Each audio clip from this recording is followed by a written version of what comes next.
to the show. If you've ever struggled your way through an intermittent fasting diet just to discover no results, it turns out you're not alone. That's according to a major new study claiming the diet does little to nothing at all when it comes to weight loss. All right, let's break this down with nutritionist Amelia Phillips. Mills, I've done the fasting diet in the past. Yep. I found it successful at the time, but I can't do it anymore. Before we get on to the study, for those who know, what is intermittent fasting? Break it down so for it's us. basically an eating pattern that's used primarily for weight management, or some people use it for longevity as well, where you cycle between periods of fasting and periods of eating.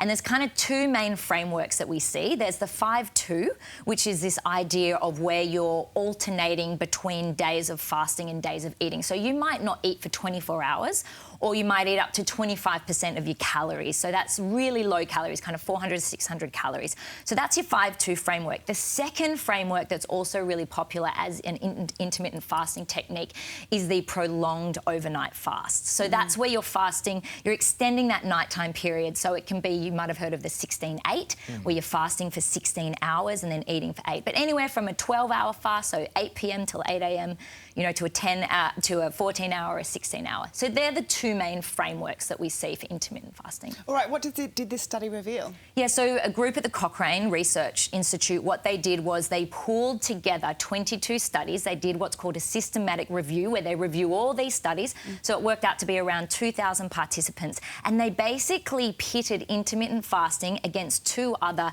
techniques. One was just your general caloric restriction, and the other one was the control group, so doing nothing.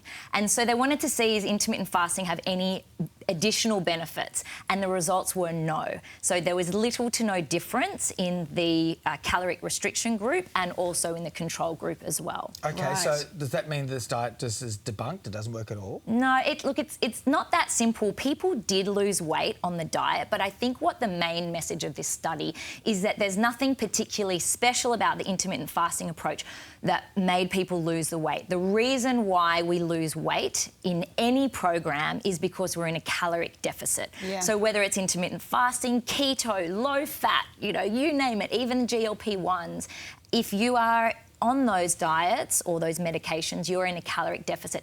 That's what makes you lose the weight. It's not something magic about the diet itself. Yeah, right. Are there some benefits to it? Yeah, and so there are, and this is where the nuance comes in. So when it comes to intermittent fasting, the reason I feel why it's been so popular for so long is because it's simple. You know, there are pros and cons to this, and it's a simple framework because you're focusing on when you're eating rather than what you're eating and counting calories and all of that.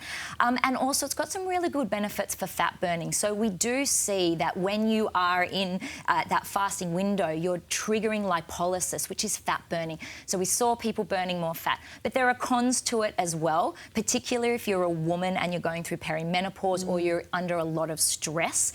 Or if you have a history of eating disorders as well, any eating pattern, if you have a history of eating disorders, you must speak to a professional, especially this one.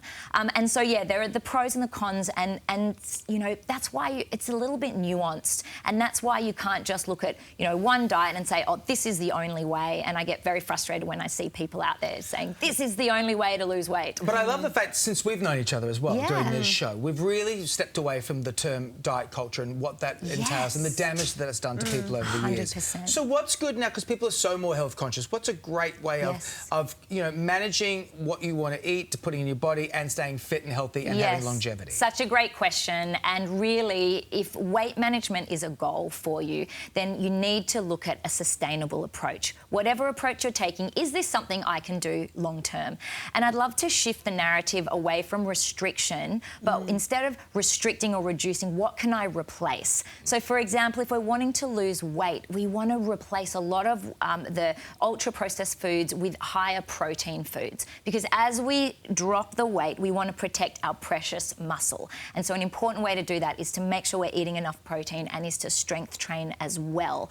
But it really is shifting that narrative away from shrinking and reducing and more about health and having an approach that is sustainable for us. And yes, unfortunately, we do have to be in a caloric deficit if we want to lose weight, but we can do it in a very healthy, sustainable and manageable fashion. Amazing. And exercise, of course, is important as well. So important. Thanks, always great to have you on. Thank you so much. Thanks. Next on Today Extra, because we can.